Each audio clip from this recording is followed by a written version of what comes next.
بسم اللہ الرحمن الرحیم۔ السلام علیکم ورحمۃ اللہ وبرکاتہ۔ آج آپ لوگوں کو یہ حدیث سناؤں گا، آج سنیں۔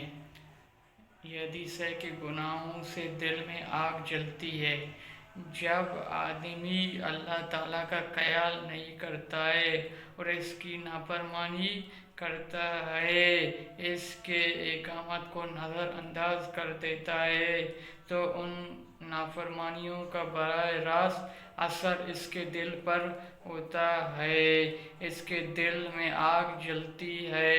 اللہ رب العزت کا ارشاد ہے، او اللہ کی آگ ہے جو سنگین کیا گیا ہے، جو بدن پر لگایا گیا ہے، دلوں تک جاتا ہے۔ یہ تمہارا حدیث گناہوں سے دل مطلب گناہ کرنے سے اللہ ناراض ہوتا ہے۔ جو بندہ گناہ کرے گا، اللہ رب العزت کی نافرمانی ہے، جو بندہ گناہوں سے بچے گا، اللہ رب العزت اس کو ولیوں کا لسٹ میں شامل کرے گا۔ یہ تھا ہمارا حدیث گناہوں کا۔ انشاءاللہ اگلے حدیث آپ لوگوں کو انشاءاللہ سناؤں گا۔